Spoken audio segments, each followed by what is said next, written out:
இது காஞ்சிபுரம் SM சில்க்ஸின் வாங்க பேசலாம், பவர்ட் பை அமிர்தாஞ்சன் மற்றும் மன்னா ஹெல்த் மிக்ஸ்.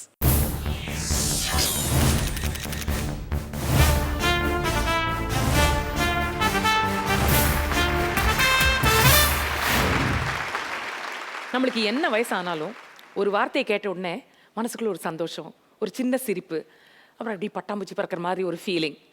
கரெக்ட், நான் பட்டாம்பூச்சின்னு சொன்ன உடனே நான் எதை பற்றி பேசுகிறேன் அப்படின்னு உங்களுக்கு தெரிஞ்சு போச்சு. எஸ், நான் லவ்வை பற்றி தான் பேசுகிறேன். காலம் மாற மாற காதலும் மாறிக்கிட்டே இருக்கு. ஸோ ஒரு கேள்வி கேட்கணும்னு தோணுது, சமகால காதல் ஒரு முறையா பல முறையா? காதல்ல பல வகை இருக்கு மேடம். பாலிய காதல், பள்ளி காதல், பருவ காதல், பார்த்த காதல், பார்க்காத காதல், கல்லூரி காதல், கடித காதல், இமெயில் காதல், இன்டர்நெட் காதல், ஜிமெயில் காதல். இப்போ என்ன பண்ணுறானுங்கன்னா ஸ்டேட்டஸ் வச்சு கொள்றானுங்க மற்றவங்கள. தன்னைத்தானே வருத்திக்கிறதுலாம் அப்போ இருந்துச்சு. இப்போ என்னன்னா தன்னை சுற்றி இருக்கிறவன தான் வந்து வருத்த ஆரம்பிச்சிடான். உண்மையாக நேசிச்சவங்க, உண்மையாக காதலிச்சவங்க என்றைக்குமே அவங்க உண்மையாக நேசித்து பிரிஞ்சவங்க கஷ்டப்படணும்னு நினைக்கவே மாட்டாங்க. அப்படி நினைக்கிறது லவ்வே கிடையாது. இதை பற்றி பேசுறதுக்கு நிறைய பேர் வந்திருக்காங்க. ஸ்டூடெண்ட்ஸ், ப்ரொஃபஷனல்ஸ், ஒர்க்கிங் விமன், ஹவுஸ் ஒய்ஃப்ஸ், men from all kinds of society வந்திருக்காங்க.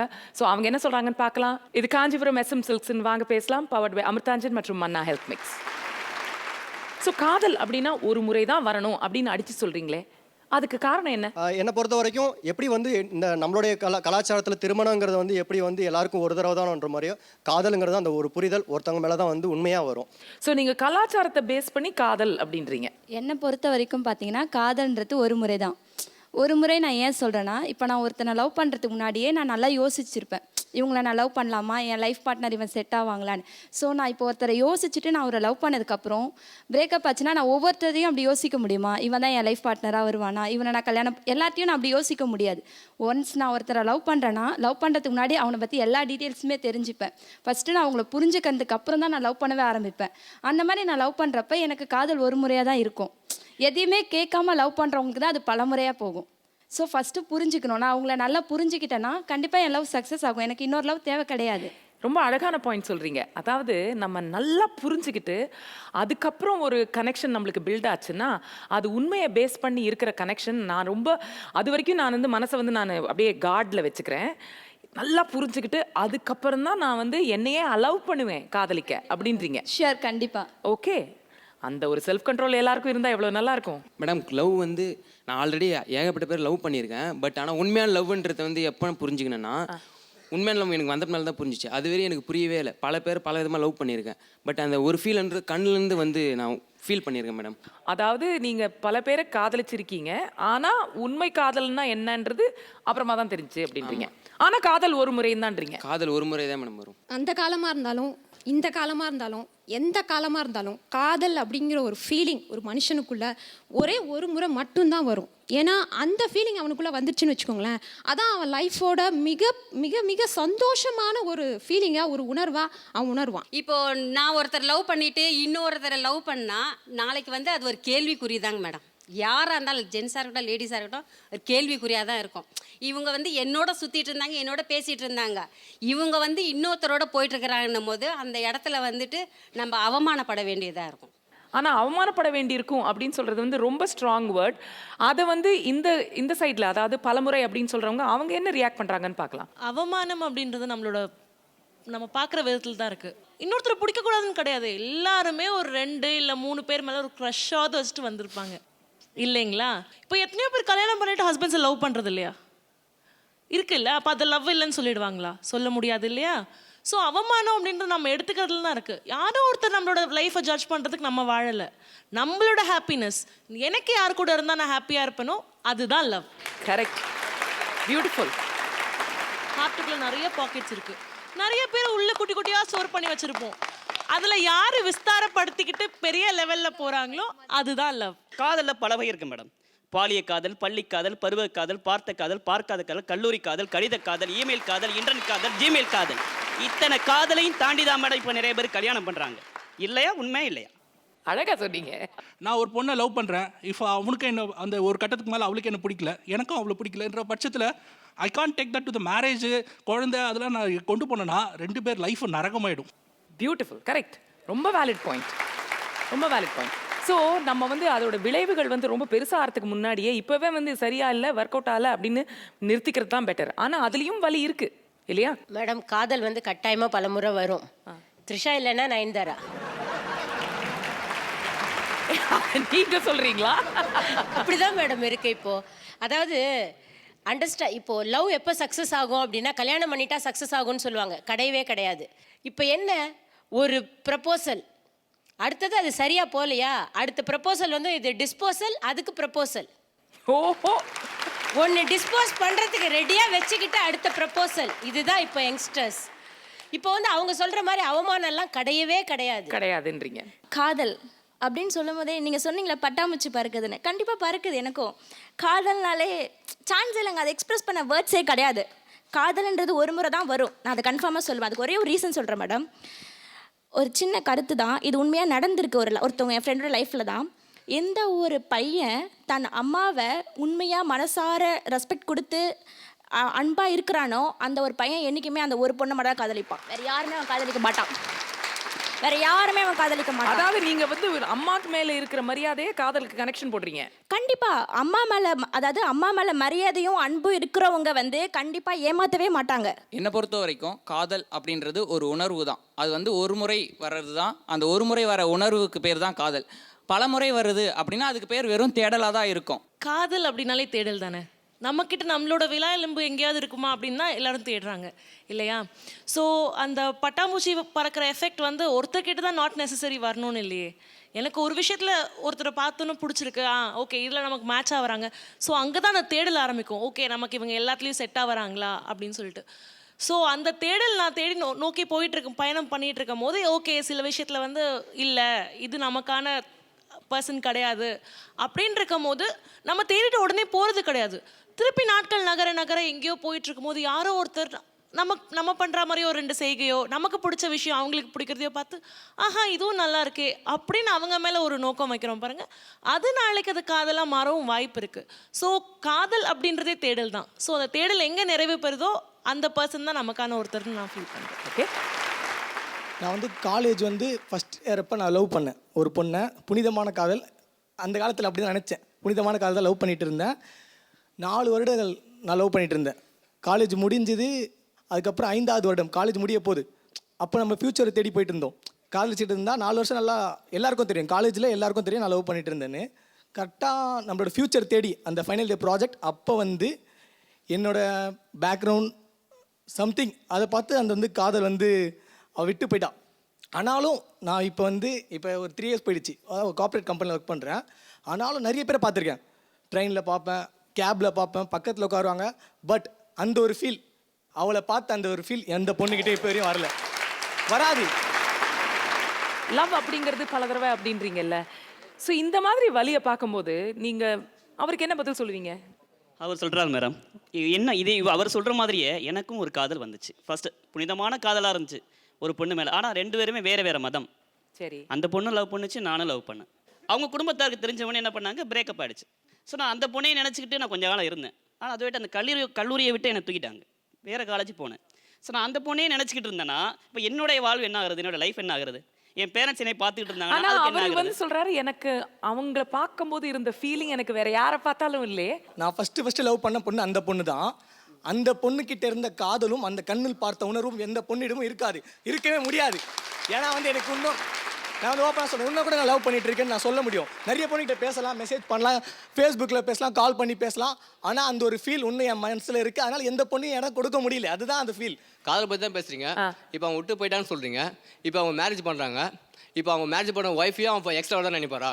இப்போ வந்து நீங்க அந்த பொண்ணு தான் எனக்கு ஸ்பெஷல், வேற எந்த பொண்ணை பார்த்தாலும் எனக்கு அந்த ஃபீலிங் வராது அப்படின்னு நீங்க கல்யாணம் பண்ணிக்க மாட்டீங்களா? அப்படின்னா கல்யாணம் பண்ணிட்டா அந்த ஒய்ஃபோட கதி என்னன்னு கேட்குறேன். ஒரு நிமிஷம், கல்யாணம் பண்ணிப்பேன் ஆனா வந்து அவளை காதலிக்க முடியாது, அந்த மாதிரி காதலிக்க முடியாது. ஒரே நிமிஷம். பட் அது அந்த பொண்ணுக்கு ஃபேர் இல்லை தானே?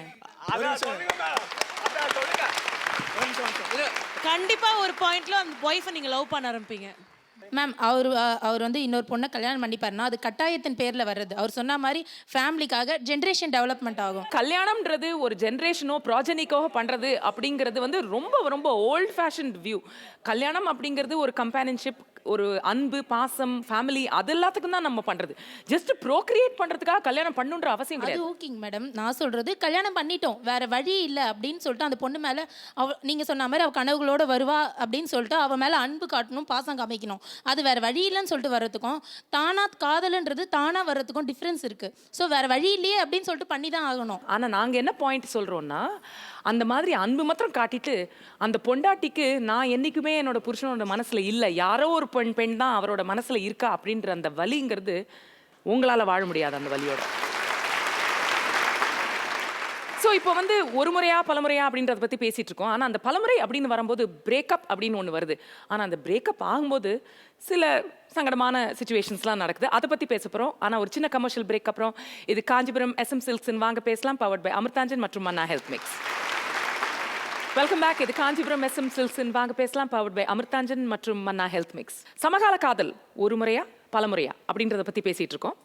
ஸோ இப்போ வந்து பலமுறை அப்படின்னு நீங்கள் சொல்கிறீங்க அப்படின்னா ஒரு பிரேக்கப்ல இருந்து முடிஞ்சதுக்கப்புறம் சில மாதங்களுக்கு அப்புறம் நீங்கள் வந்து இன்னொரு ரிலேஷன்ஷிப்பை தேடி போகும்போது அதில் கொஞ்சம் சிக்கல்கள்லாம் இருக்கு இல்லையா? கண்டிப்பாக இன்னொரு ரிலேஷன்ஷிப் போகிறப்ப நம்ம வந்து ஒரு கில்ட்டி ஃபீலிங் எப்போ கேரி பண்ணிகிட்டே இருப்போம். ஒரு கில்ட் இருந்துக்கிட்டே இருக்கும்.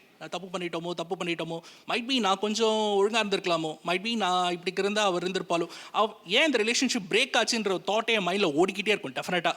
But some point of life அவளுக்கும் ஒரு லைஃப் இருக்கும், எனக்கு ஒரு லைஃப் இருக்கும். நான் அவளே நினச்சிருந்தேன்னா என்னோட லைஃப்னு எனக்குன்னு ஒன்று இருக்குது. என்னோட பேரண்ட்ஸ், என்னோட ஃப்ரெண்ட்ஸ், இது என்ன ஒரு பெரிய அட்வான்டேஜ்னா பசங்கன்னு வரப்போ பாஸ்ட் ரிலேஷன்ஷிப் புது ரிலேஷன்ஷிப் போகிறப்ப யாரும் பெருசாக கேள்வி கேட்கறது இல்லை. வேறாஸ் ஒரு பொண்ணு வந்து ரிலேஷன்ஷிப்லேருந்து இன்னொரு ரிலேஷன்ஷிப் போனால் இங்கே வந்து ஒரு கேரக்டர் அசோசியேஷன் ரொம்ப பெரிய ஒர்ஸ்ட்டாக இருக்குது. இது வந்து அந்த மெச்சூரிட்டி இப்போ கொஞ்சம் டபுள் ஸ்டாண்டர்ட் இருக்குது, டெஃபினட்டாக இருக்குது. ஓகே, மெமரிஸ் எல்லாம் இருக்குதான் இருக்கும் மேடம். ஆனால் இப்போ ஒரு நியூஸ் பார்த்தீங்கன்னா, இப்போ ஒரு நியூஸ் ஹாட்டாக போயிட்டுருக்கோம், அதோட தீர்ப்பு என்னன்னே நம்மளுக்கு கடைசி வரைக்கும் தெரியாது. அடுத்த நியூஸ் வந்ததும் இந்த நியூஸ் தீர்ப்பே வந்திருக்காது, என்ன எண்டிங்னே நம்மளுக்கு தெரிஞ்சிருக்காது. But will pass on to next news, அதுதான் ஹாட்டாக பேசிட்டு போவோம். அந்த மாதிரி தான் மெமரிஸும் வந்து கொஞ்ச நாளில் இருக்குமே தவிர அப்படி கொஞ்சம் கொஞ்சமாக அது வந்து வேனிஷ் ஆகி போயிடும். That is sure. அப்போ தான் வந்து இவங்க வந்து தேடல்னு சொல்கிறாங்க. பலமுறை காதலை அவங்க வந்து தேடல், பலமுறை தேடி தேடி உண்மையான காதலுக்கு போகிறாங்களாம். ஸோ காதல்ங்கிறது உங்களுக்கு ஒரு இன்ஃபர்மேஷன் இல்லை, இன்ஃபர்மேஷன் இல்லை, அப்படி தான் இருக்குது. நீங்கள் வந்து இப்பத்திய காதல் பற்றி கேட்குறீங்க. இப்பத்திய காதல் பேசும்போது கஷ்டமாக தான் இருக்கும், இந்த மாதிரி சொல்லும்போது கேட்க கஷ்டமாக இருக்கும். பட் நடைமுறையில் இப்படி போய் வெளில போய் பார்த்தா அதுதான் நடக்கும். பிரேக்கப் ஆச்சுன்னா அது வந்து மியூச்சுவலாக இருந்துச்சுன்னா நம்ம வந்து திரும்ப அவங்களே நினச்சிக்கிட்டே இருக்கலாம். அவங்க நம்மளை ஏமாற்றிட்டு போயிட்டாங்கன்னா நம்ம அவங்கள லவ் பண்ணுவோம். ஆனால் வந்து திரும்ப அவங்க வந்து பேசினாங்கன்னா நம்ம வந்து திரும்பி அவங்கள்ட்டே பேச மாட்டோம். ஆனால் அவங்கள நம்ம ஸ்டில் லவ் பண்ணிட்டு தான் இருப்போம். மேடம், உலகத்திலேயே மனிதனுக்கு மிகப்பெரிய வரம்னா மறதி மேடம். அந்த மறதி இல்லைன்னா யாருமே வாழ முடியாது.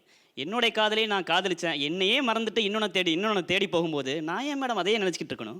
நான் இன்னொரு பொண்ணை தேடி நான் அடுத்த காதலுக்கு போயிட்டே இருப்பேன் மேடம். சிம்பிள் இப்போல தான் மேடம். ஓகேனா பிக்கப்பு, ஓகே இல்லைனா பிரேக்கப், போய்கிட்டே இருக்காங்க மேடம். அந்த பாஸ்போர்ட் காலம் மேடம் இந்த காலம். ஒரே பொண்ணை பிடிச்சிக்கிட்டு நான் அதை தான் சுற்றிக்கிட்டு இருந்துட்டு அந்த பொண்ணு கல்யாணம் ஆகி வீட்டுக்கு போயிடும். அது பாடு ஜாலியாக இருக்கும், ஹைப்ரைட் கம்பெனி போயிட்டே இருக்கும். ஆனால் நான் காதலிச்சேன்னா தலையை சொரிஞ்சு நிற்கணுமா மேடம்? என்ன விதியா? அதனால் நான் அடுத்த காதல் சிம்பிள் போய்கிட்டே இருப்பேன். நீங்கள் என்ன சொல்லணும்னு நினைக்கிறீங்க? பல தடவை காதல் வந்து அவங்க தப்புன்னு சொல்லி அவங்க சொல்கிறாங்கல்ல. ஒரு தடவை காதல் வருது, அப்புறம் மேரேஜ் அப்போ வந்து டிமாண்ட்னால காதல் பண்ணுறேன் அப்படின்னு சொல்கிறாங்க. டிமாண்ட்னால காதல் பண்ண பல தடவை காதல் இல்லை, பல தடவை மேரேஜ் நடக்க வேண்டியது இருக்கும். டிவோர்ஸ் வாங்கிட்டு போயிடுவா, எந்த பொண்ணு இருப்பா அந்த மாதிரி. பல தடவை காதல் வந்தாதான் அவங்க லைஃப் நல்லா இருக்கும் கண்டிப்பா. ஏன்னா எல்லாருக்குமே அந்த ஒரு ஸ்பெஷல் ஒரு பர்சன் இருக்கணும் இல்லையா? அப்போ கல்யாணம் பண்ணதுக்கு அப்புறமா அப்போ வந்து நான் ஸ்பெஷல் இல்லை அப்படின்னா நான் எது கல்யாணம் பண்ணிக்கணும் அப்படின்னு கேட்பாங்க பெண்கள் அப்படின்றீங்க நீங்க. ஆமா கண்டிப்பா. Okay, valid point. 16 வயசுலயே வந்து ஒரு பருவம் வரும்போதே வந்து ஒரு பொண்ணுக்கும் சரி ஒரு ஆணுக்கும் சரி காதல் வர ஆரம்பிச்சிருது. ஜஸ்ட் லைக் அந்த இன்ஃபேச்சுவேஷன் சொன்னாலும் சரி காதல்னு சொன்னாலும் சரி, பார்த்த உடனே எனக்கு 16 வயசு 17 வயசுல கண்டிப்பாக பார்த்த உடனே ஒரு அட்ராக்ஷன் இருக்குது. அதனால இதுதான் அது, அவங்களுக்கு காதல்னா தெரியல, அன்புன்னு தெரியல, பட் ஏதோ பிடிச்சிருக்கு, நம்ம லவ் பண்ணுறோம் அப்படின்னு நினச்சிக்கிறாங்க. ஸோ அந்த 16 வயசு காதலியே நான் அதே ரீடைன் பண்ணுவேன் கடைசி வரைக்கும்னா எப்படி ரீடைன் பண்ண முடியும்? 16-17 வயசில் அந்த மெச்சூரிட்டி இல்லாத ஒரு காதல், அந்த ஏஜே மெச்சூரிட்டி கிடையாது. அப்போ அந்த காதல் எப்படி நீங்க இது பண்ண முடியும்? நான் என்ன சொல்றேன்னா, இப்போ அவங்க சொல்றாங்க நீங்க வந்து லவ் பண்றீங்க, அதுக்கப்புறம் ஃபெயிலியர் ஆனதுக்கப்புறம் நீங்க இன்னொரு மேரேஜ் பண்ணிக்க மாட்டீங்களா? அப்போ அந்த பொண்ணுகிட்ட உண்மையா இல்லைன்னு சொல்றாங்க. நான் அதுக்கு என்ன விளக்கம் கொடுக்குறேன்னா, நான் இப்போ ஒரு பொண்ணுக்கு எப்படி முதல் குழந்தையோ அது அந்த பொண்ணுக்கு வந்து 2வது குழந்தைக்கு வந்து அந்தளவுக்கு சந்தோஷம் இருக்காது. மொதல் குழந்தைக்கு இருக்கிற சந்தோஷம் 2வது குழந்தைக்கு இருக்காது. மேடம் ஒரு காதல்ன்றது பார்த்து அப்படிலாம் கிடையாது மேடம். ஃபஸ்ட்டு 2 பேரும் அண்டர்ஸ்டாண்ட் பண்ணி இவர் சொன்னார் இது மாதிரி மிஸ் அண்டர்ஸ்டாண்டிங் ஆயிடுச்சு, டைம் ஸ்பெண்ட் பண்ண முடியல, ஆனால் நான் என்னோட மாற்றிக்கிட்டேன், அதாவது அவங்களுக்கு மிஸ்டேக்ஸ்லாம் கிளியர் பண்ணிவிட்டு அடுத்ததுக்கு நான் அந்த ரிலேஷன்ஷிப்புக்கு போகிறேன்னு சொல்லலாம். இது ஜாப் கிடையாது மேடம், இது லவ்வில் வந்து உங்களால் டைம் ஸ்பெண்ட் பண்ண முடியினாலும் அவங்க அண்டர்ஸ்டாண்ட் பண்ணிக்கிறாங்க பார்த்தீங்களா, அதான் அவங்க லவ்வர். ஸோ அப்படிப்பட்டவங்க கிட்ட தான் லவ் இருக்கும், அதான் காதல். அதை தவிர்த்து நீங்கள் எனக்கு கூட 1 மணி நேரம் ஸ்பெண்ட் பண்ணல, அதனால் நான் பிரிஞ்சுட்டு நான் வேறு ஒருத்தங்க கூட போய் அப்போ நான் அண்டர்ஸ்டாண்ட் பண்ணிட்டேன், அந்த பொண்ணுக்கிட்ட நான் 1 மணி நேரம் ஸ்பெண்ட் பண்ணால் அவன் என் கூட இருப்பா, அது பேர் காதல் கிடையாது மேடம்.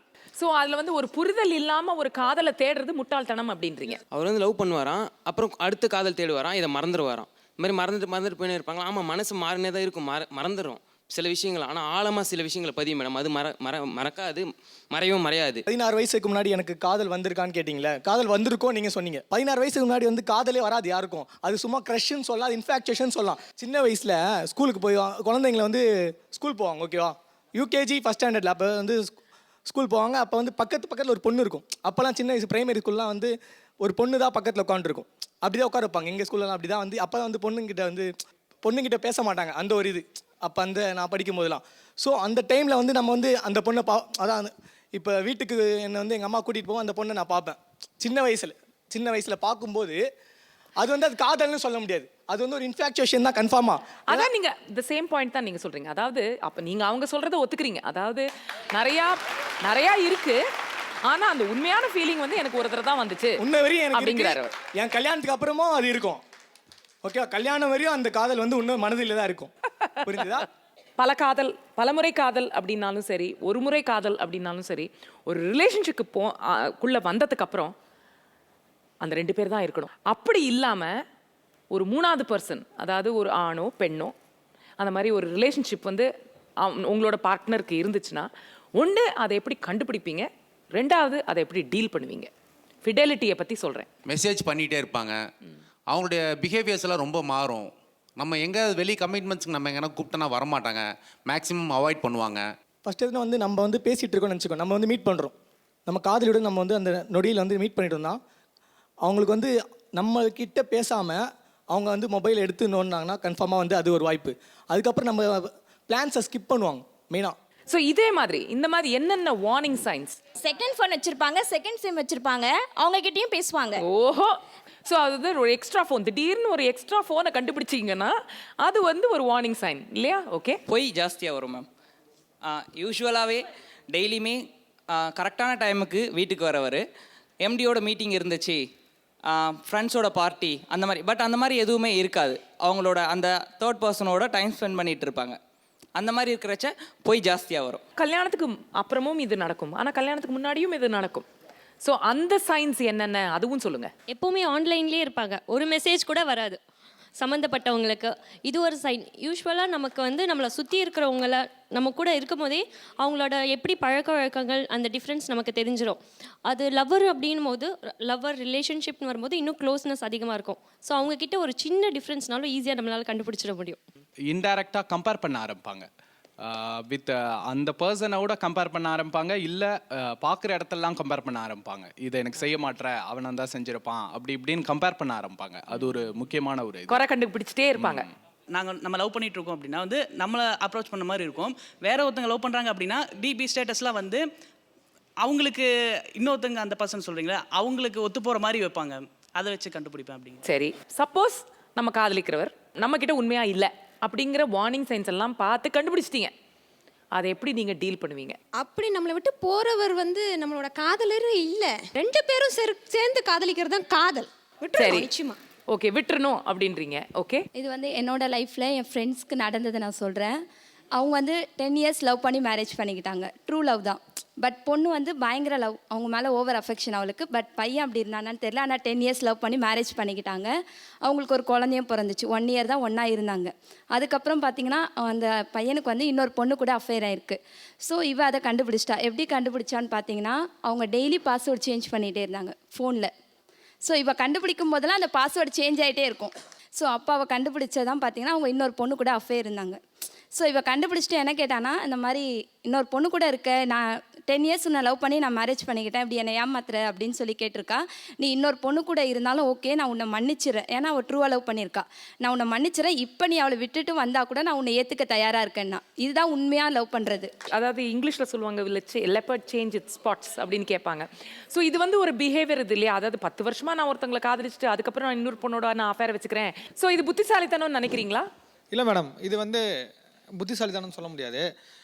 இப்போ வந்து ஒரு நம்ம கூட ஒருத்தங்க இருந்து வேறு இடத்துக்கு வேறு ஒருத்தங்க கூட காண்டாக்ட் வச்சுருக்காங்க, நம்மளை இது பண்ணி போகிறாங்கன்னா அவங்களுக்கு ஏதோ ஒரு தேவைகள் அங்கே இருக்குது. ஸோ அது என்கிட்ட இல்லை. ஸோ அதை நான் சரி பண்ணால் ஃபினிஷ். ஒன்று அதை சரி பண்ணணும், இல்லாட்டி அவங்க சொல்கிற மாதிரி விட்டுறணும். கரெக்ட் இல்லையா? இதுதான் அந்த ப்ராப்ளத்தை சால்வ் பண்ண முடியும். ஓகே, எனக்கு அந்த மாதிரி அஃபேர் இருக்குது, நான் இப்போ லவ் பண்ணுற பொண்ணு கூட எனக்கு ஒரு அந்த பொண்ணுக்கு இன்னொரு பையன் கூட அஃபேர் இருக்குன்னு தெரிஞ்சா நான் இப்போ அந்த பொண்ணை வந்து நான் உண்மையாக லவ் பண்ணியிருக்கேன். ஸோ அந்த பொண்ணுக்கிட்ட வந்து நான் டீசெண்டாக சொல்லிடுவேன், நான் உன்னை உண்மையாக லவ் பண்ணேன், நீ எனக்கு அந்த அளவுக்கு இல்லை, ஸோ நீ வந்து எனக்கு தகுதியான இல்லைன்னு சொல்லிட்டு நான் அவங்கள்ட்ட பிரேக்கப் பண்ணிடுவேன். அந்த பையனை பார்த்தா அடிப்பேன். அதான் எனக்கு தெரியும், அது வந்துகிட்டு இருக்குன்னு நினச்சேன். இது வந்து சொல்யூஷனா? இது தப்பு இல்லை. ஏன்னா எனக்கு ஆதங்கம் இருக்கும். நான் கஷ்டப்பட்டு இப்போ இங்கே இருக்க யாராலுமே அந்த ஆதங்கம் இருக்கும். ஒருத்தன் கஷ்டப்பட்டு ஒரு பொண்ணை கையில் காலில் உழுந்து லவ் பண்ணி கரெக்ட் பண்ணிட்டு போனால் இன்னொருத்த வந்து எங்கனாவது வந்து உஷார் பண்ணா உங்களுக்கு கோவம் வராதா? அடிதான் ஓப்பனாக சொல்கிறேன்.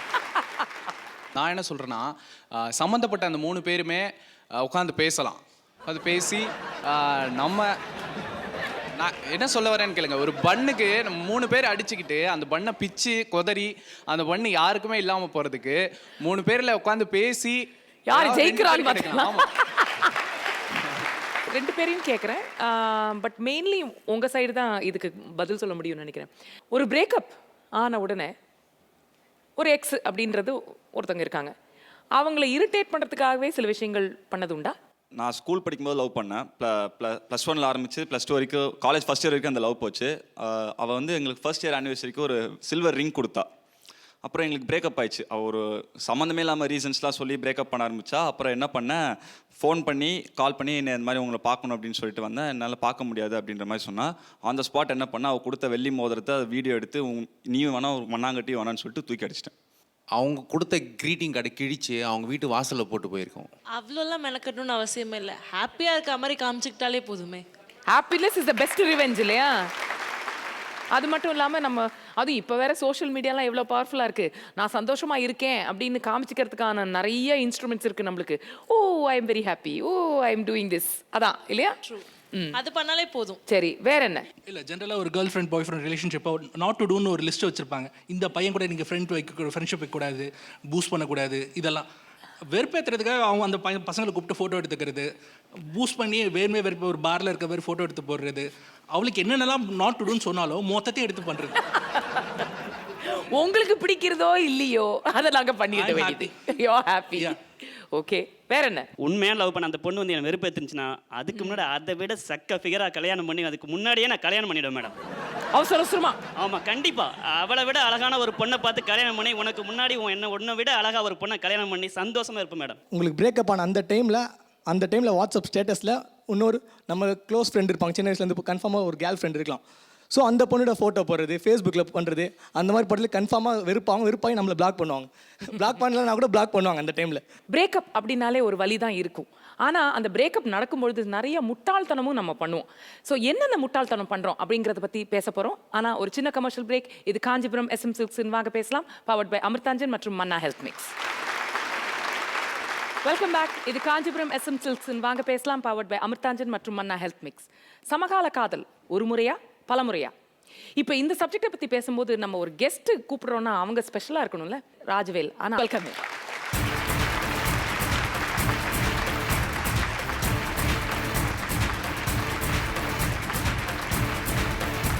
ஸோ உங்களோட ஷோவில் எப்போவுமே இந்த மெயின் சப்ஜெக்ட் வந்து காதல் பற்றி தான். அது காதல் அனுபவங்கள், பிரேக்கப் எல்லாம்.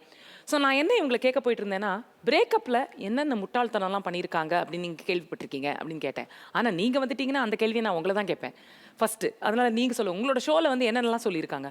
இல்லை, பிரேக்கப் வந்துருச்சு அப்படின்னு ஒருத்தங்க உணர்ந்த உடனே அவங்க பண்ணக்கூடிய முட்டாள்தனங்கள் எல்லாமே அவங்க தமிழ் சினிமாவை பார்த்து கற்றுக்கிட்ட கிளீஷேஸ் தான். என்னை பொறுத்த மட்டும் காதலை ரொம்ப புனிதப்படுத்தினதுலையும் சரி, காதலை ரொம்ப இயல்பான வாழ்க்கையிலேருந்து அந்நியப்படுத்தினதுலையும் தமிழ் சினிமாவுக்கு மிக முக்கியமான பங்கு இருக்குது. அது ஒரு குற்றச்சாட்டாக கூட நான் வைப்பேன். ஏன்னா லவ் ஃபெயிலியர் ஆனவுடனே ஒருத்தன் தாடி வளர்க்கணும், தண்ணி அடிக்கணும் அப்படிங்கிற விஷயத்தையும் அவன் சினிமா பார்த்து தான் கற்றுக்குறான். ஏன்னா இந்த சமூகத்தில் வந்து சினிமாவுடைய தாக்கம் மிக பெருசாக இருக்குது. ஸோ கிளீஷேவாக தொடர்ந்து ஒரு காதல் தோல்வியை வந்து தமிழ் சினிமா வந்து ஒரே மாதிரியே காட்சிப்படுத்திட்டு இருக்கோன்னு எனக்கு தோணுது. இன்னொரு விஷயம் என்னென்னா, நம்ம போகிற போக்கில் ஒரு பாட்டு பாடிட்டு போயிடுறோம். என்னென்னா, இன்றைக்கி வந்து காதல் வந்து ரொம்ப லேஸ் ஆகிடுச்சு, ஏன்னா இன்றைக்கி வந்து தற்கொலைகள் குறைஞ்சிருச்சு, அதனால் வந்து இன்றைக்கி லவ் ஃபெயிலியர் அப்படிங்கிறது வந்து ஒரு பெரிய விஷயமா யாரும் பார்க்குறதில்ல அப்படின்னு. இதன் மூலமாக நம்ம என்ன பண்ணுறோம் அப்படின்னா, ஒரு வகையில் லவ் ஃபெயிலியரை வந்து க்ளோரிஃபை பண்ணுறதா நினச்சிக்கிட்டு தற்கொலையை நம்ம ஊக்குவிக்கிறோம். ஸோ ஒருத்தனுக்கு என்ன தோணுது அப்படின்னா, நம்ம வந்து லவ் ஃபெயிலியர் ஆயிடுச்சு அப்படின்னாலே நம்ம வந்து சூசைட் பண்ணிக்கணும், இல்லை வந்து நம்மளை கஷ்டப்படுத்திக்கணும், கையை எடுத்துக்கணும், அதுதான் லவ் அப்படிங்கிற மாதிரி அவன் ஃபீல் பண்ணுறான். அறிகுறி, உண்மையான லவ்வுக்கு அறிகுறி. ஆமாம், அதாவது ஃபெயில் ஆச்சுன்னா நான் இதெல்லாம் பண்ணுவேன். Yes, exactly. ஏன்னா இப்போ ஒரு காதல் தோத்த உடனே அவன் அதுலேருந்து வெளியில் வந்தானாலும் நம்ம அவனை குற்றம் சொல்கிறோம். இப்போ ஒருத்தங்க ஒரு 5 வருஷம் லவ் பண்ணுறாங்க, திடீர்னு லவ் ஃபெயிலியர் ஆயிடுச்சு, ஏதோ ஒரு காரணத்தினால, ஒரு சந்தர்ப்ப சூழ்நிலையின் காரணமாவோ அல்லது ஒரு துரோகத்தின் அடிப்படையிலோ ஏதோ ஒரு காரணத்தினால 2 பேரும் பிரிகிறாங்கன்னு வச்சுக்கோங்களேன். அப்போது அந்த பையனோ பொண்ணோ அந்த காதல் தோல்வியிலேருந்து வெளியில் வராங்க. வெளியில் வர்றதுன்னா அந்த பையனை மறந்துட்டு வேற ஒரு திருமணத்தை செஞ்சுக்கலாம், அல்லது அந்த ஒரு அதை பற்றின எந்த விதமான ஒரு அறிகுறியுமே இல்லாமல் அவங்க இயல்பான ஒரு வாழ்க்கை வாழ்ந்தாங்கன்னா அப்போது நம்ம குறை சொல்லுவோம். என்ன இவ்வளோ சீரியஸாக லவ் பண்ணாங்க, பிரேக்கப் ஆச்சு, உடனே வெளியில் வந்துட்டாங்க அப்படின்னு. அவங்க அதிலே இருந்தாங்கனாலும் அப்பவும் குறை சொல்லுவோம், என்னங்க லவ் ஃபெயிலியர் தானே அப்படின்னு. ஸோ என்னன்னா, இந்த சமூகம் தன்னை பற்றி என்ன சொல்லுமோங்கிற ஒரு பயத்திலேயே அவன் காதலை அணுகும்போது, அதில் காதல் தோல்வியும் வரும்போது அவனால் எப்படி அதுலேருந்து மீண்டு வருதுன்னு தெரியாமல் அவன் பண்ணக்கூடிய எல்லா செயல்களுமே வெளியிலேருந்து பார்க்கும்போது முட்டாள்தனமாக தெரியும். ஆனால் அது அவனுக்கு ரொம்பவே பிடிக்கும். ஏன்னா காதலிக்கும் போதும் சரி, காதல் தோல்வியிலையும் சரி, இந்த மாதிரியான முட்டாள்தனங்கள் தான் அந்த காதலியை கட்டமைக்குதுன்னு நினைக்கிறேன் நான். 2 பேர் உண்மையாக ஒருத்தங்க ரொம்ப லவ் பண்ணுறாங்க அப்படின்னா அங்கே நிறைய முட்டாள்தனம் இருக்கணும். அந்த ஃபூலிஷ்னஸ் தான் அந்த காதலுடைய அழகு. அதே மாதிரி காதல் தோல்வியிலையும் வரக்கூடிய ஃபூலிஷ்னஸை கடந்து வரணும், இயல்பாக கடந்து வரணும். அதை விட்டுட்டு அதை நம்ம க்ளோரிஃபை பண்ணி, ஃபார் எக்ஸாம்பிள் இங்கே நிறைய பேர் பேசுகிறதெல்லாம் நான் பார்த்துட்டு இருந்தேன். ஒரு காதல் தான், சமகாலத்தில் ஒரு காதலா பல காதலா அப்படிங்கிறத விட சங்க காலத்திலிருந்தே பல காதல் தான். இங்கே ஒரு காதல்ங்கிறதே கிடையாது. அதான் நிதர்சனமான உண்மை. ஏன்னா இவங்கெல்லாம் வந்து எனக்கு ரொம்ப ஆச்சரியமாக இருந்தது. பூவே உனக்காக அப்புறம் வேற படமே பார்க்கலன்னு நினைக்கிறேன். எனக்கு தெரிஞ்சு பூவே உனக்காக விஜய்க்கும் டி ராஜேந்தர் சார் படத்துடைய ஹீரோஸ்க்கு மட்டும்தான் இது வரைக்கும் ஒரு காதல் இருந்திருக்கு. இயல்பாகவே இங்கே எல்லோருக்குமே பல காதல் வரும். ஒரு சிலர் சொல்லுவாங்க முதல்ல வரது தான் காதல், அதுக்கு பிறகு வரதெல்லாம் தேவைன்னு. அப்படி கிடையாது. எல்லா காதலுமே இங்கே காதல் தான். ஒவ்வொரு காதலிலும் ஒரு மனுஷன் தன்னை புதுப்பிச்சுக்க முடியும். இன்னும் சொல்ல போனால் ஃபர்ஸ்ட்லேருந்து 0லேருந்து தொடங்கி ஒரு விஷயத்தை நம்ம திரும்ப செய்ய முடியும்னா அது காதலில் மட்டும்தான் சாத்தியம். மற்றது எல்லாத்துலேயும் நம்ம விட்ட இடத்துலேருந்து தான் ஆரம்பிப்போம். ஆனால் காதலில் மட்டும்தான் மறுபடியும் 0லேருந்து ஆரம்பிப்போம். மறுபடியும் நமக்குள்ளார அந்த ஒரு பட்டாம்பூச்சி பறக்கும். அது 10 பொண்ணுக்கிட்ட நமக்கு கிரீட்டிங் கார்டு கொடுத்தோம்னாலும் சரி, 10லையும் தோத்து மறுபடியும் ஃப்ரெஷ்ஷாக ஆரம்பிக்கும் போதும் சரி, நமக்குள்ளார அந்த ஒரு சிலிர்ப்பு, அந்த காத்திருப்பில் கொடுக்குற அந்த ஒரு உணர்வு அது வேற எதுலேயுமே வராது. ஸோ அந்த மாதிரி முட்டாள்தனங்கள் தான் காதலுடைய அடிப்படை. அதை நம்ம ரொம்ப ரசிக்கணும்னு சொல்கிறேன். காதலிக்கும் போது ரசிக்கிற மாதிரியே காதல் தோல்வியிலையும் அந்த முட்டாள்தனங்களை ரசிச்சுட்டு அந்த இடத்துல நிற்காம நகர்ந்து வந்து. நீங்க சொன்னது ரொம்ப கரெக்ட். ஏன்னா அந்த முட்டாள்தனம் தான் அந்த ஒரு மனசுல ஒரு பட்டாம்பூச்சி பறக்கிறது, அதெல்லாம் வந்து நம்மளோட பிஹேவியரே மாத்துது. பட் நீங்க சொல்ற வேலிட் பாயிண்ட் என்னன்னா, காதல் தோல்வி அப்படின்னு ஆன உடனே அப்பவும் அந்த முட்டாள்தனம் வெளிவரும். ஆனா அது நம்மளோட வாழ்க்கையை பாதிக்கிற மாதிரி ஒரு முட்டாள்தனத்தை நம்ம பண்ணிடக்கூடாது இல்லையா? எஸ்பெஷலி இந்த காதல் தோல்வி அப்படின்ட்டு சூசைட் அட்டெம்ப்ட் பண்றதோ இல்லை கையை கட் பண்ணிக்கிறதுக்கோ, ஸோ இந்த மாதிரிலாம் நீங்கள் கேள்விப்பட்டிருக்கீங்க. ஸோ என்ன மாதிரி முட்டாள்தனம்லாம் நீங்கள் கேள்விப்பட்டிருக்கீங்க? தனியாக ஃபீல் பண்ணி அலறது, ஃப்ரெண்ட்ஸ்க்கு ஃபோன் பண்ணி நான் சூசைட் பண்ணிக்க போகிறேன் அந்த மாதிரி பயமுறுத்துறது. ஓகே, அவங்க பேசுகிறத நினச்சி வீட்டுக்கு போயிருந்தா கூட அப்பா அம்மாவுக்கு தெரியாத நைட்டில் ஃபுல்லாக அழுவுறது, அவங்க பேசுகிறது அப்படியே ரீகால் பண்ணி மனசு வலிக்க அழுவுறது, ஃப்ரெண்ட்ஸ் கிட்ட ஷேர் பண்ணி அழுவுறது, இல்லை ஏதாவது மாடு இருக்கும்போது நான் ஃப்ரெண்ட்ஸ்கிட்ட பேசிட்டு நான் போயிட போகிறேன், என்னால் இருக்க முடியல அப்படின்னு சொல்லி கிளம்பி போகிறது, இந்த மாதிரிலாம் நடக்கும். ஸோ இது முட்டாள்தனம்ன்றீங்களா? கண்டிப்பாக முட்டாள்தனம் மேம். ஒரு சைக்கோ மாதிரி பிஹேவ் பண்ணி வீட்டில் இருக்கிறவங்களும் தங்களுடைய சொந்தக்காரங்க எல்லாரையும் வந்து இரிட்டேட் பண்ணி தன்னோட கோபம் வெறுப்பு எல்லாத்தையுமே வந்து காதலை அந்த பொண்ணுக்கிட்ட காட்டி அதோட அனுப்பிட்டு மற்ற வெறுப்பு இரிட்டேஷன் அத்தனையுமே ஒரு சைக்கோ மாதிரி மற்றவங்க கிட்ட காட்டுறது, வீட்டில் இருக்கிறவங்க கிட்ட காட்டுறது. ஆமாம், நாட் ஃபேர் இல்லை? தன்னை பார்த்து பரிதாபப்படுதுன்னு நினைப்பாங்க, மற்றவங்க பரிதாபப்படணும் அப்படின்னு நினைப்பாங்க. அதுக்காகவே எல்லார்கிட்டையும் புலம்புறது, இந்த மாதிரி வேலைகள்லாம் பண்ணுறது, அது மாதிரி பண்ணுவாங்க. தன்னை பார்த்து முக்கியமாக மற்றவங்க பரிதாபப்படணும் அப்படின்னு சொல்லிட்டு அதை சொல்லி புலம்புவாங்க. அதிகமாக ட்ரிங்க் பண்ண ஆரம்பிச்சிடுவாங்க. லவ் ஃபெயிலியர்னாலே அதிகமாக ட்ரிங்க் பண்ண ஆரம்பிச்சிடுவாங்க. ஓவராலாக அந்த பொண்ணு ஏமாத்திட்டா, ஆனால் பொண்ணுங்களே இப்படி தான் அப்படின்னு சொல்லிட்டு பேச ஆரம்பிச்சிடுவாங்க. அதுவும் நாங்கள் எதை பார்த்து கற்றுக்கிட்டோம்? பொண்ணுங்களையும் வந்து இன்ஜூர் பண்ணுறது, ஆசிட் ஊற்றுறது, இந்த மாதிரி நிறைய ரீசெண்டாக அப்போ ஒரு ஸ்டேஜில் நிறைய நடந்தது இது. ஆமாம். Usage of drugs drugs. அதாவது இப்போ ஒரு பையனுக்கோ பொண்ணுக்கோ லவ் ஃபெயிலியர் ஆயிடுச்சுன்னா ட்ரக் அடிக்ட் ஆகிடுறாங்க. அந்த சோகத்தை மறக்கணுன்றதுக்காக இன்னொரு பாதையில் போய் அவங்களோட லைஃபே ஸ்பாயில் பண்ணிக்கிறாங்க. இப்போ என்ன பண்ணுறானுங்கன்னா ஸ்டேட்டஸ் வச்சு கொள்றானுங்க மற்றவங்கள. ஃபேஸ்புக்கில் ஸ்டேட்டஸ் போட்டு இல்லை வாட்ஸ்அப்பில் ஸ்டேட்டஸ் போட்டு நம்மளை கொள்றானுங்க அவனுங்களோட இதுக்கு. அவங்களோட சேட் ஸ்டோரி ஸ்டேட்டஸா? சரி. ஆக்சுவலாக என் ஃப்ரெண்டுக்கு நடந்தது. ஒரு நாள் வந்து பீச்சுக்கு போயிருக்காரு. அங்கே வந்து பெகர் ஒருத்தர் வந்திருக்காரு. அவரை கூப்பிட்டு வச்சு 3 மணி நேரம் அவரோட லவ் ஸ்டோரி பேசிட்டு இருந்திருக்காரு. ஏதாவது கொடுத்தாரா அவருக்கு இல்லையா? 50 ரூபா கொடுத்து விட்டாரு. மேம் இதில் ஃபன்னியான முட்டாள்தனமும் இருக்கும். ஒரு ஃப்ரெண்டுக்கு கால் பண்ணி லவ்வரை பற்றி ஃபஸ்ட்டு எல்லாம் திட்டுறது, அழறது, எமோஷன்ஸாக சொல்லுவாங்க. திருப்பியும் கால் பண்ணி எனக்கு வேணும் அப்படின்னு சொல்லி ஃபீல் பண்ணுறதும் இருக்காது. அவங்களுக்கே தெரியும் அது முட்டாள்தனம்னு. ஆனால் அந்த எமோஷனை அந்த டைமில் கண்ட்ரோல் பண்ண முடியாமல் இதை செய்வாங்க. கான்ஃப்ளிக்ட் இருக்கும். ஃபஸ்ட்டு ஸ்டார்டிங் சாப்பிட மாட்டாங்க, பேச மாட்டாங்க, ஏதோ வாழ்க்கையே இழந்த மாதிரி போயிடுவாங்க. அதுதான் பேசிக் முட்டாள்தனம். இப்போ ஸ்டூப்பிடாக என்ன தெரியுமா பண்ணிட்டு இருக்காங்க? இப்போ இருக்க ட்ரெண்டே வந்து கை அறுத்துக்கிறது. இது வந்து ரியலாக பண்ணுறாங்களா இல்லை சும்மா பண்ணுறாங்களாலாம் தெரியல. ஸ்கூல் டேஸ்லேயே நான் நிறைய பார்த்துருக்கேன் இந்த மாதிரி. கையை அறுத்துப்பா, எதுக்கு இந்த மாதிரிலாம், அவன் வந்து சந்தோஷமாக தான் இருப்பான், நம்ம ஏன் இதை பண்ணிக்கணும் அப்படின்னு இந்த வழியால் அந்த வழியை மறப்பேன். இதெல்லாம் ஸ்டூப்பிடாக இருக்குது கேட்குறதுக்கு. ஒருத்தர் சொல்லும்போது நம்ம சொன்னோம், அந்த காதல் தோல்வியில் வர வலிக்கு மருந்து வந்து காதல் தான். அது எதுக்கு நம்மளையே வந்து கட் பண்ணிக்கிட்டு இல்லை நம்மளை பனிஷ் பண்ணிக்கிட்டதுல அதில் அர்த்தமே இல்லை இல்லையா? அப்போல்லாம் வந்து பார்த்தீங்கன்னா காதலில் ஒருத்தன் தோத்துட்டானா தண்ணி அடிச்சுட்டு தாடி வளர்த்துக்கிட்டு நாய் கொட்டிட்டு சுற்றுறது அந்த மாதிரி இருந்துச்சு. இப்போ அதாவது தன்னைத்தானே வருத்திக்கிறதுலாம் அப்போ இருந்துச்சு. இப்போ என்னன்னா தன்னை சுற்றி இருக்கிறவனை தான் வந்து வருத்த ஆரம்பிச்சிடான். உண்மைதான். என்னன்னா நான் மறுபடியும் ஒரு விஷயத்தை நான் திரும்ப திரும்ப சொல்கிறதுக்கான ரீசன் வந்து என்னென்னா, காதலுக்கான சப்போர்ட்டாக இல்லை, இது நான் ஜென்ரலாகவே சொல்கிறேன். முன்னாடியுமே இந்த மாதிரி சொல்கிறதுக்கான ஸ்பேஸ் நிறைய இருந்துச்சு. இப்போ ஏன் சொல்கிறது வெளியில் தெரியுது அப்படின்னா, நம்மளுடைய டேவே எப்படி ஆரம்பிக்கிறோம் அப்படின்னா, காலையில் குட் மார்னிங் வந்து நம்ம வீட்டில் இருக்கவங்களுக்கு சொல்கிறது இல்லை, ஃபேஸ்புக்கில் தான் சொல்கிறோம். ஸோ அதனால் நமக்கு இன்னைக்கு நம்ம பண்ணக்கூடிய விஷயங்கள் எல்லாத்தையும் நம்ம வந்து சோஷியல் மீடியாவில் போடுறோம். ஸோ சோஷியல் மீடியாவில் போடும்போது அது பப்ளிசைஸ் ஆகுது. சரிங்களா? நம்மளுடைய வலியாக இருந்தாலும் சரி, ஒரு சந்தோஷமாக இருந்தாலும் சரி, ஒரு டிஃபன் சாப்பிட்டோங்கிறதுலேருந்து டு த கோர் என்ன எக்ஸ்ட்ரீம் போக முடியுமோ, எங்கள் அப்பா இறந்துட்டாரு, எங்கள் அம்மா இறந்துட்டாங்க, மரணத்திலிருந்து எல்லாத்தையுமே நம்ம இன்னைக்கு ஃபேஸ்புக் மூலமாகவும் சோஷியல் மீடியா மூலமாகவும் தான் நம்ம கம்யூனிகேட் பண்ணுறோம். அப்படி இருக்கும்போது இன்னைக்கு இந்த காதல் தோல்வியை பற்றியுமே நம்ம சொல்லும்பொழுது அது என்ன ஆகுதுன்னா ரொம்ப பெருசாக தெரியுது, மேக்னிஃபை ஆகி தெரியுது. நம்மளுடைய அப்பாவுக்கு காதல் தோல்வி இருந்திருக்காதா? நம்ம தாத்தா காலத்தில் காதல் இருந்திருக்காதா? அவங்களுக்கு காதல் தோல்வி இருந்திருக்காதா? அவங்களாம் எப்படி அதை கடந்து வந்திருப்பாங்க? ஃப்ரெண்ட்ஸ் கிட்ட தான் பேசியிருந்திருப்பாங்க. இன்னைக்கு நமக்கு என்னன்னா, நம்ம எல்லாத்தையுமே வந்து நம்ம ஃப்ரெண்டு வந்து ஒரு சந்தோஷமான விஷயங்களை எப்போதுமே நமக்கு இன்னொரு விஷயமும் நான் சொல்கிறேன், நம்ம ரொம்ப ஹாப்பியாக இருக்கும்போது நமக்கு வந்து யார்ட்டையுமே ஷேர் பண்ணிக்கணும்னு தோணாது. நீங்கள் யோசிச்சு பாருங்களேன், நீங்கள் சந்தோஷமாக இருந்த மொமெண்ட்ஸில் உங்கள் கூட யார் இருந்தாங்கன்னு உங்களுக்கு ஞாபகமே இருக்காது. ஆனால் நீங்கள் என்னைக்காவது ஒரு நாள் அழுத போது யார் உங்கள் பக்கத்தில் இருந்தாங்கன்னு உங்களுக்கு ஞாபகம் இருக்கும். அதுதான். ஸோ காதல் தோல்வி வரும்போது ஆட்டோமேட்டிக்காக யார் ரொம்ப க்ளோஸ் ஃபீல் பண்ணுறாங்களோ அவங்க கிட்ட அவங்க சொல்லுவாங்க. அப்படி சொல்லக்கூடிய நபர்களை கேட்கக்கூடிய காதுகள் இருந்ததுனாலே இங்கே நிறைய தற்கொலைகளை நம்ம தவிர்க்கலாங்கிறது என்னுடைய கருத்து. ட்ரூ. ஸோ ஒரு பிரேக்கப் அப்படி ஆனால் அதில் வந்து சில முட்டாள்தனம் அதெல்லாம் இருக்குது. ஆனால் சார் சொல்கிற மாதிரி அந்த முட்டாள்தனத்தையும் கடந்து நம்ம வாழ்க்கையை வந்து நம்ம வாழணும் அப்படிங்கிறது தான் கரெக்ட் அப்ரோச் அப்படின்றது. ஸோ அது வந்து டெஃபினட்டாக நம்ம ஒத்துக்கிறோம். ஆனால் என்ன இருந்தாலும் காதல் அப்படின்னா ஒரு சந்தோஷம், ஒரு பட்டாம்பூச்சி பறக்கிறது அதெல்லாம் இருந்தாலும் சில சமயம் அந்த காதல்னால அவமானம், வலி அதுவும் இருக்குது இல்லையா? இந்த சைடு, அதாவது இந்த நெகட்டிவ் சைடை எக்ஸ்பீரியன்ஸ் பண்ணவங்க யாராவது இங்கே இருக்கீங்களா? கண்டிப்பாக நான் இருக்கேன் மேடம். என்னுடைய கல்லூரியில் 1ஆம் ஆண்டு லவ் பண்ணி ஃபெயிலியர் ஆன பிறகு அந்த கல்லூரி நான் சொன்ன மாதிரி ஃபஸ்ட்டே சொன்ன மாதிரி நான் வேறு மதம், அந்த பொண்ணு வேறு மதம் மேடம். அந்த காதல் வந்து தெரிஞ்ச பிறகு என்ன பண்ணிட்டாங்க, பிரேக்கப் ஆகிடுச்சு. இப்போ அந்த அவமானத்தை என்ன பண்ணிட்டாங்க, அந்த கல்லூரியிலே என்ன சொன்னாங்க, ஒன்று நீ படிக்கணும், இல்லைனா அந்த பொண்ணு படிக்கணும், 2ல் ஒன்று நீங்களே முடிவு பண்ணுங்க அப்படின்ட்டு. பிரின்ஸிபால் சொன்னார், அந்த பொண்ணோட ஜாதிக்காரவங்க நிறைய இந்த ஏரியாவில் இருக்காங்க, ஸோ அந்த பொண்ணு தான் இங்கே படிக்கும், நீ கல்லூரியை மாற்றிக்க அப்படின்னாங்க. 1 வருஷம் தான் மேடம் நான் படித்தேன். அதுக்கு பிறகு வேறு கல்லூரியை தேடி போயிட்டேன். மிகப்பெரிய அவமானம். என் பெற்றோர்கள் வந்தாங்க, அழுதாங்க.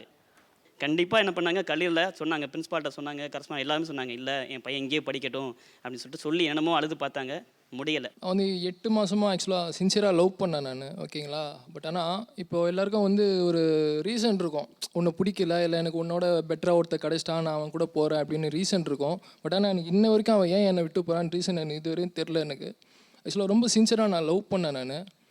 எனக்கு இந்த மாதிரி ஃபோன் பண்ணி, இல்லை இந்த மாதிரி ஒரு சுச்சுவேஷன் எனக்கு இருக்குடா, நீ என்னை மறந்துடு அப்படின்னு சொன்னால் கூட மனசு ஆறுதலாக இருக்கும். சரி ஓகேம்மா நீ நல்லா இருந்தால் எனக்கு போதுன்னு சொல்லிட்டு நான் விட்டுருவேன். பட் ஆனால் எனக்கு இன்ன வரைக்கும் அந்த ரீசன் என்னென்னு எனக்கு தெரியாமல் இருக்குது தான் பெரிய வழியாக இருக்குது. நீங்கள் இப்போ கூட நான் வெயிட் பண்ணுவேன். நீங்களாம் சொல்கிறீங்கல்ல, இல்லை வேறு கல்யாணம் நீங்கள் பண்ணிப்பெல்லாம் கண்டிப்பாக நான் அவளுக்காக நான் வெயிட் பண்ணுவேன் மேம். அவன் வந்து நான் கண்டிப்பாக நான் அவளுக்காக நான் எவ்வளோ வருஷம்னா நான் வெயிட் பண்ணுவேன். அந்த தைரியம் நான் வெயிட் பண்ணுவேன். இப்போ வந்து அவர் சொல்லும்போது எனக்கே ரொம்ப வருத்தமாக இருந்துச்சு. எனக்கு கிட்டத்தட்ட கண்ணில் தண்ணி வந்துருச்சு. ரைட், ரொம்ப கஷ்டமாக இருக்குது. என்னென்னா அவரோட வலி எனக்கு இங்கே ஐ கேன் ஃபீல் இட். இவர் உங்களுக்கு கால் பண்ணியிருந்தாருன்னா நீங்கள் என்ன சொல்லியிருப்பீங்க? இல்லை, அவர் அந்த பெயின் இன்னும் கொஞ்ச நாளைக்கு என்ஜாய் பண்ண சொல்லியிருப்பேன். பெயினை என்ஜாய் பண்ண சொல்லுவீங்களா? இல்லை என்ன, இட்ஸ் வெரி சிம்பிள். மறுபடியும் நான் அவர்கிட்ட நான் என்ன சொல்லணும்னு நினைக்கிறேன், அந்த இடத்துல தான் நான் உட்கார்ந்துருந்தேன் சில வருஷங்களுக்கு முன்னாடி. அந்த இடத்துல உட்கார்ந்துருந்தவங்க அதை கடந்து வரதுக்கான காலகட்டம்ங்கிறது கொஞ்சம் இருக்கும். இப்போ நான் என்ன பேசினாலும் அவருக்கு நான் ரொம்ப முட்டாளாக தெரிவேன். எனக்கு வந்து லவ் ஃபெயிலியர், நான் வந்து அவங்களுக்காக காத்துட்டு இருப்பேன்னா நான் சொல்லுவேன் காத்துருங்க. அவங்களுக்கு ஏதோ ஒரு பாயிண்ட்ல அவங்களுக்குள்ளார ஒரு குரல் கேட்கும். என்ன கேட்கும்னா, போதும் நீ அடுத்த வேலையை பாருன்னு. அந்த குரல் யார்கிட்டே இருந்து வேணாலும் கேட்கலாம். ஃப்ரெண்டுக்கிட்டே இருந்து கேட்கலாம், அம்மா கிட்டே இருந்து கேட்கலாம், இன்னொரு பொண்ணுக்கிட்டே இருந்து கேட்கலாம். யார்கிட்டே இருந்து கேட்குது, எப்போ கேட்குது அப்படிங்கிறது நபருக்கு நபர் மாறுபடும். ஸோ அவருக்கான குரல் என் குரலாக இருக்கணுங்கிற அவசியம் கிடையாது. ஆனால் நான் என்ன சொல்லுவேன்னா, நீங்கள் அந்த பெயின் உங்களுக்கு இப்போ பிடிச்சிருக்குல்ல அதில் இருங்க.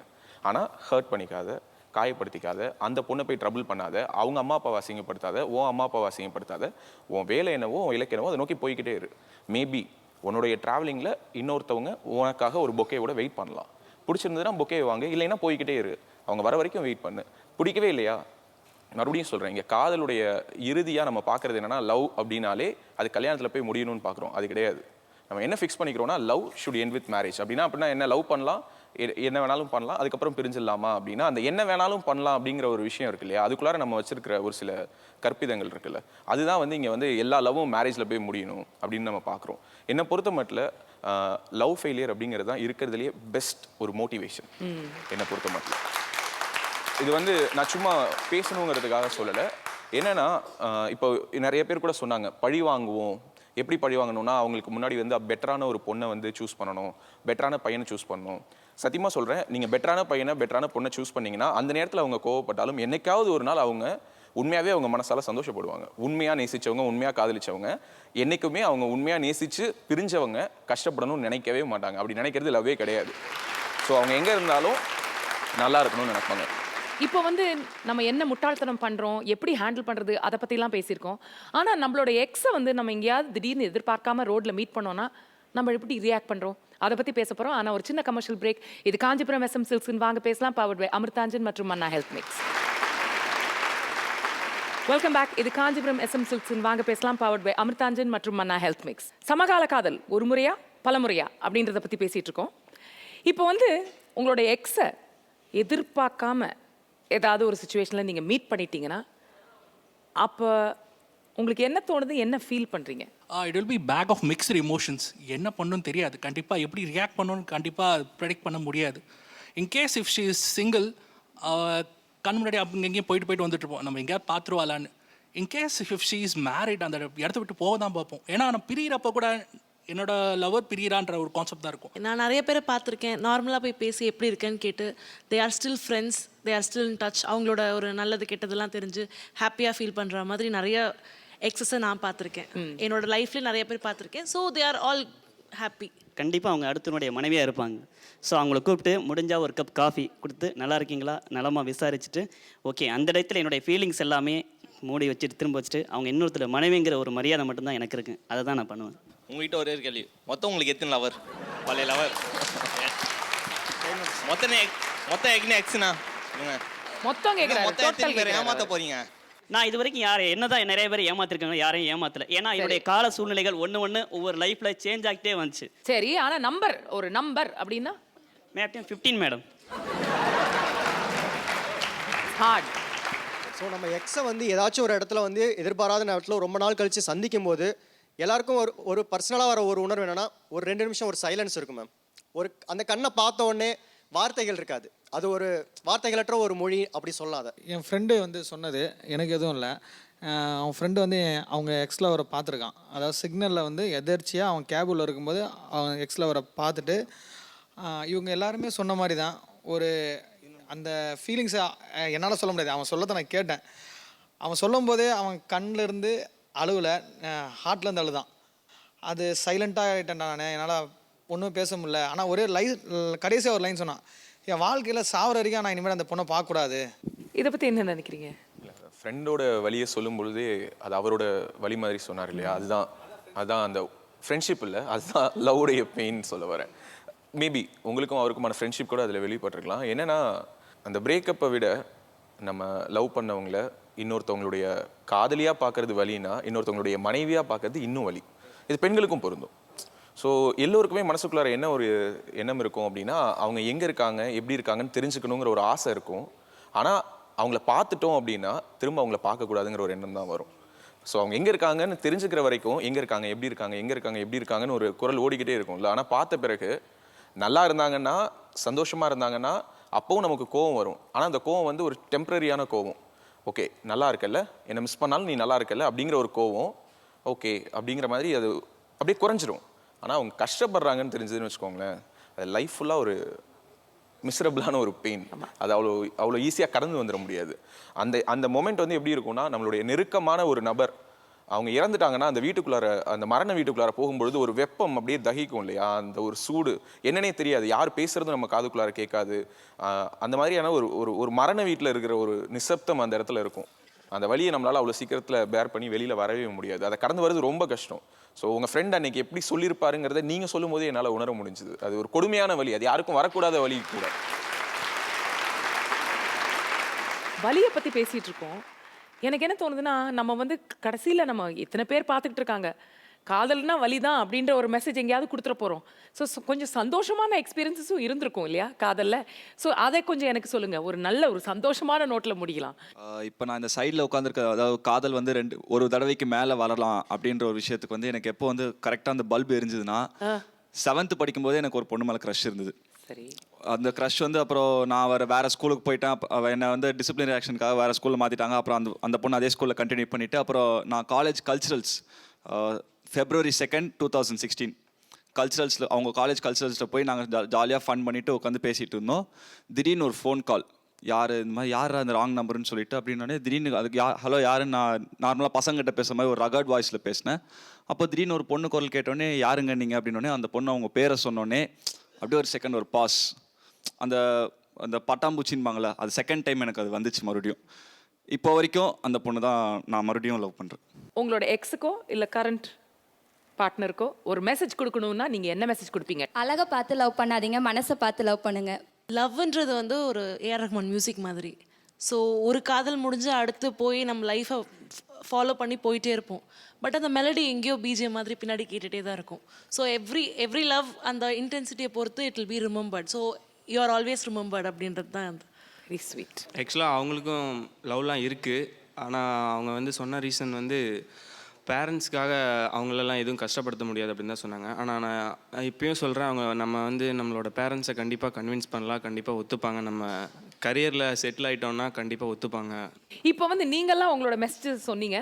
இப்போ ஒரு ஏவி இருக்குது, அவங்கெல்லாம் என்ன சொல்கிறாங்கன்னு பார்க்கலாம். இந்த காலத்தில் காதல் ஒரு தடவை தான் வருமா, பல தடவை வருமா? இல்லை, பல தடவை. பல தடவை வரும்னா ஏன்னு கேட்பேன், சொல்லு. ஏன்னா எல்லா பொண்ணையும் பார்த்தா காதல் வருது இப்போ. அப்படியா? ஓகே, நியாயமான காரணம் சொல்லுங்க. சொல்டா, ஒரு தடவை தான் வருமா, நிறைய தடவை வருமா? என்ன காரணம்? ஒன்று மட்டும் படம் இன்னொன்று பார்த்துருந்தோம். அவ்வளோதான். நிறைய தடவை தான் வருது. என்ன காரணம்? என்ன காரணமா? ஒரு பொண்ணு மூஞ்சி சரியில்லாம் இன்னொரு பொண்ணை பார்ப்பானுங்க. ட்ரூவாக இருந்துச்சுன்னா ஒரு வாட்டி தான் வரும். ட்ரூ லவ், ஒரே ஒரு லவ் தான் பண்ணுறாங்க, ரொம்ப சின்சியராக லவ் பண்ணுறாங்கிறவங்களெல்லாம் எப்படி பார்க்குறீங்க? அவனுக்கு ஒன்றா அந்த பொண்ணை தூக்குனா கூட போய் தூக்குவோம். அதுதான். ஆமாம். ஓ, உண்மை காதலுக்கு உயிர் கொடுப்பீங்க. உண்மை காதலே. மண்டை பாரு. நிறைய வாட்டி வரலாம், but situations based on situation. ஒரே ஒரு லவ் தான், எத்தனை வருஷம் ஆனாலும் எனக்கு அவங்க தான். இப்படி இருக்கிறவங்களாம் அந்த சொசைட்டி எப்படி பார்க்குது? மேபி ஃபர்ஸ்ட் டைம் அவங்களுக்கு கிளிக் ஆகிருக்கும். So they working. எனக்கு ஒரு 17 வாட்டி வந்துருக்கு. 10 வாட்டி வந்திருக்கா? இந்த ஒரு தடவை வரதை பற்றி என்ன நினைக்கிறேன்? ஒரு தடவை சும்மாவா? ஒரு தடவை தான் வரணும் என்னை பொறுத்த வரைக்கும். ஆனால் வரதில்லைங்கிறியா? ஆனால் வரது இல்லை. எனக்கு தெரிஞ்ச வரையுமே காலேஜ் ஜாயின் பண்ணும்போது கமிட்டடாக இருக்காங்க. ஸ்கூல் பசங்களோட காலேஜ் ஜாயின் பண்ணும்போது, காலேஜ் முடிக்கும் போது வேற ஒரு பையன் கூட கமிட்டடாக இருக்காங்க. கொஞ்சம் வெளியே வரும்போது வேற ஒருத்தர் கூட இருக்காங்க. அதாவது நிறைய தடவை வருதுங்கிற? நிறைய தடவை வருது. சீரியஸான லவ்னா ஒரு தடவை தான் வரும். அது எப்படி கண்டுபிடிக்கிறது? ஃபர்ஸ்ட் வர லவ் தான் சீரியஸான லவ். அதுக்கப்புறம் வரது எல்லாமே ஃபுல்லாக இன்ஃபாக்சுவேஷன் தான். ஒரே ஒரு தடவை தான் என் லைஃப்பில் லவ் வரும் அப்படின்னு சொல்கிறவங்க, இல்லை ஒரே ஒரு பொண்ணை லவ் பண்ணி பிரேக்கப் ஆனதுக்கப்புறம் அந்த பொண்ணையே நினச்சிட்டு இருக்காங்க, இவங்களெல்லாம் பார்க்கும்போது உங்களுக்கு எப்படி இருக்கும்? லைஃப்பை வேஸ்ட் பண்ணுறது தான் தோணும். ஏன்னா கண்டிப்பாக பேரண்ட்ஸ் நான் கண்டிப்பாக நல்ல பொண்ணு பார்ப்பாங்க. செகண்ட் டைம் கூட வரலாம். பார்க்க ஒரு பொண்ணு அழகாக தெரிஞ்சதுன்னா பொண்ணு லவ் பண்ணுவாங்க. இன்னொரு பொண்ணு இன்னும் கொஞ்சம் அழகாக இருந்தால் அப்படியே அந்த பொண்ணை லவ் பண்ணும். இந்த ஒரு தடவை லவ் வரவங்களாம் எப்படி பார்க்குறீங்க? ஒரு தடவை லவ் வரவங்கலாம் இல்லை, அது மேபி இட்ஸ் நாட் பாசிபிள். கண்டிப்பாக வந்து 2 தடவை 3 தடவை எல்லாமே வந்துட்டே தான் இருக்கும். ஓகே, நீங்கள்? That depends on the person. வரும், நிறைய தடவை தான் வரும். நிறைய தடவை தான் வருமா? நிறைய தடவை வருது. ஏன்டா? இப்போலாம் காதலே இல்லை சார், அதெல்லாம் அந்த காலம். ஒரு தடவைலாம் இல்லை, இப்போ வந்ததே அதுக்கோசரம் தான். எதுக்கு? லவ் மேட்ரு, பிரேக்கப் 3 வருஷம் லவ், இன்னைக்கு பிரேக்கப்னு சொல்லிட்டு போயிட்டா. ஒரே பொண்ணை தான் லவ் பண்ணேன், இன்னும் அவளை தான் நினச்சின்னு இருக்கேன், வேற எந்த பொண்ணையும் பார்க்க தோணல. அதோட அப்படியே இருக்கியா? அதோட அப்படியே இருக்கு. இவனெல்லாம் பார்த்தா எப்படா தோணுது? சிரிப்பாங்க, ஆனால் நம்மளுக்கு தான் அது அதோட கஷ்டம் தெரியும். ஆனாலும் நீ ஃபீல் பண்ணிட்டே தான் இருக்க. சிங்கிள் லவ், அந்த ஒரு செடி ஒரு ஃப்ளவர். ஸோ ஏவி பார்த்ததுல ஒரே சந்தோஷம் இல்லையா? ஏன்னா சில பேர் உங்களுக்கு சப்போர்ட் பண்ணாங்க, உடனே ஒரே கைத்தட்டி இங்கே இருந்து, சில பேர் உங்களுக்கு சப்போர்ட் அப்படின்னு சொல்லிட்டு நீங்கள் கைத்தட்டினீங்க. ஆனால் ஒருத்தர் வந்து ரொம்ப நியூட்ரலாக இருந்தார். அவர் என்ன சொல்கிறாருன்னு கேட்கலாம். நீங்கள் என்ன நினைக்கிறீங்க? இந்த ஜென்ரேஷனில் காதலை பற்றிய புரிதல் அதிகமாக இருக்குது. அதாவது மறுபடியும் நான் ஒரு விஷயத்தை திரும்ப திரும்ப சொல்கிறேன், காதலை புனிதப்படுத்தாதீங்க. இங்கே ஒரு விஷயத்தை நீங்கள் புனிதப்படுத்தினீங்கனாலே இன்னொரு விஷயத்தை அசிங்கப்படுத்துறீங்கன்னு அர்த்தம். ஸோ ஒரு காதல் புனிதம் அப்படின்னா ரெண்டாவது காதல் வந்து அசிங்கமா? ஸோ நீங்கள் அதுதான் திரும்ப திரும்ப க்ளோரிஃபை பண்ணுறீங்க. அது வேணான்னு சொல்கிறேன். எத்தனை முறை காதல் வந்தாலும் அது காதல் தான். மறுபடியும் சொல்கிறேன், எத்தனை முறை காதல் வந்தாலும் அது புனிதம்னு நான் போகவே இல்லை. வேணாம். அந்த ஹோலினஸ் அப்படிங்கிறத நம்ம வைக்க எது மேலெல்லாம் அந்த புனிதம்ங்கிற ஒரு விஷயத்தை நம்ம அடுக்கிறோமோ அந்த விஷயத்தை நம்மளால ஈஸியாக கடந்து வர முடியாது. ஸோ அதனால தான் நம்ம எல்லாரும் என்ன சொல்கிறோம் அப்படின்னா, எங்கள் ஜென்ரேஷனில் இப்போ எப்போதுமே இந்த ஜென்ரேஷன் க்ளோரிஃபிகேஷன் இருக்கும். நம்மளுடைய அம்மா கிட்ட வந்து எங்கள் காலத்தில் எப்படி இருந்தோம் தெரியுமா அப்படிங்கிற அந்த ஒரு வார்த்தை வரும்போதே, நாங்களாம் லவ் பண்ணும்போது எவ்வளோ சின்சியராக லவ் பண்ணோம் தெரியுமா. அதுக்கான எடுத்துக்காட்டாக என்ன ஏதாவது ஒன்று சொல்லுங்கள் அப்படின்னா என்ன சொல்லுவாங்க? 2 பேர் லவ் பண்ணாங்க, பிரிஞ்சாங்க, செத்து போயிட்டாங்க, சூசைட் பண்ணிக்கிட்டாங்க. சேர முடியலைன்னா சூசைட் பண்ணிக்கணும், அப்படி தானே? ஸோ இங்கே ஒரு காதல் சேர்வதற்கு பல காரணங்கள் இருக்குது. காஸ்ட், ஸ்டேட்டஸ், அவங்களுடைய குவாலிஃபிகேஷன், அவங்களுடைய அம்மா அப்பாவுடைய புரிதல், இந்த மாதிரி பல விஷயங்கள் இருக்குது. ஸோ அதற்கு காதலர்கள் மட்டுமே காரணம் கிடையாது. இங்கே ஒரு லவ் சேர்றதுக்கும் லவ் பிரியறதுக்கும் லவ் பண்ணுற 2 பேர் மட்டும்தான் காரணமானா கண்டிப்பாக கிடையாது. நிறைய இந்த மாதிரியான புறக்காரணிகள் இருக்கும்போது நம்ம காதல் தோல்வியை ரொம்ப இயல்பாக எடுத்துப்போம். அதே மாதிரி ஒருத்தங்க தனக்கு 2 காதல் இருக்குது, 3 காதல் இருக்குது அப்படின்னு சொல்கிறாங்கிறதுனால அவங்களை நம்ம கொச்சப்படுத்தணுங்கிற அவசியம் கிடையாது. லவ் உங்களை வேற ஒரு கட்டத்துக்கு எடுத்துகிட்டு போகும். அதில் லவ் ஃபெயிலியருடைய பங்களிப்பும் இருக்கும். லவ் ஃபெயிலியருங்கிறது உங்களுக்கு ஒரு மோட்டிவேஷனாக இருக்கலாம். இது வந்து மேபி இந்த ஸ்டேஜ்க்காக சொல்ல, என்னுடைய பர்சனல் லைஃப்பில் நான் ஃபீல் பண்ண விஷயம், எனக்கு நான் வந்து ஒரு ஆர்ஜேவா ஏதோ ஒரு ஊரில் இருந்த பொழுது சென்னை நோக்கி நான் போகணும் அப்படிங்கிற ஒரு மோட்டிவேஷனை கொடுத்ததே என்னுடைய காதல் தான். அந்த பெண் இன்னைக்கு என்னுடைய வாழ்க்கையில் இல்லை. அதுக்காக வந்து நான் அதை வந்து அவங்கள குறை சொல்லணும்னோ அல்லது அந்த காதல் வந்து ஒரு தப்பான காதல்னோ இல்லை அவங்க என்னை விட்டுட்டு போனதுனால அவங்க துரோகினோ நான் பட்டம் கட்டணுங்கிற அவசியம் கிடையாது. அந்த ஒரு காதல் தான் என்னை மோட்டிவேட் பண்ணுச்சு, புஷ் பண்ணுச்சு. பட் இன்னைக்கு எனக்கு மேரேஜ் ஆயிடுச்சு, என் ஒய்ஃப் கூட நான் வாழக்கூடிய வாழ்க்கையில் ஒரு காதல் இருக்குது. இது வேறு காதல், இது ஒரு மனைவியின் மேலான ஒரு காதல். ஸோ அந்த காதல் வந்து ஒரு பத்திரமா ஒரு மெமரியாக இருக்குது. ஸோ நீங்கள் சொன்ன அத்தனை விஷயங்களும் உண்மைதான். ஆனால் அதை தாண்டி இந்த பக்கமும் உண்மை நிறையவே இருக்குதுன்னு சொல்ல வரேன். ஸோ ஒருத்தங்க ஒரு 2 காதல் இருக்குது, 3 காதல் இருக்குன்னு சொன்னாங்கன்னா அதுக்காக அதை வந்து நம்ம கொச்சப்படுத்த வேணாம். அது ஒரு இயல்புனே ஏற்றுப்போம். காதலை புனிதம்ங்கிற ஒரு வட்டத்துக்குள்ளார அடைக்க வேணாம். அப்படி அடைக்க நம்ம என்ன பண்ணுவோம் அப்படின்னா, இன்னமும் நம்ம தற்கொலைகளை ஊக்குவிப்போம், கைகளை அறுத்துக்கிறத ஊக்குவிப்போம், காயப்படுத்துறதை ஊக்குவிப்போம், தன்னுடைய வாழ்க்கையை இருட்டுக்குள்ளார வச்சுக்கிறத ஊக்குவிப்போம். ஸோ அதனால் ஒருத்தன் லவ் ஃபெயிலியராக அவன் இயல்பாக இருக்கட்டுமே, அவனுக்கு இன்னொரு பொண்ணை பார்த்தா பிடிக்கட்டுமே, அவனையும் லவ் பண்ணட்டுமே, அதில் மறுபடியும் பிரேக்கப் ஆகட்டும், திரும்ப ஃபீல் பண்ணட்டும், மறுபடியும் லவ் பண்ணட்டும். அதனால என்ன ஆக போகுது? ஓகே, இப்போ லவ் அப்படிங்கிறது ஒரு பர்சனல் சப்ஜெக்ட்ன்றதுனால நீங்கள் எல்லாருமே ரொம்ப ஒரு பவர்ஃபுல் மெசேஜ் கன்வே பண்ணும் அப்படின்னு பேசுனீங்க. ஆனால் ரொம்ப நல்லா பேசின 2 பேரை நாங்கள் தேர்ந்தெடுத்து அவங்களை காம்ப்ளிமெண்ட் பண்ணணும்னு நினைக்கிறோம். Please come forward.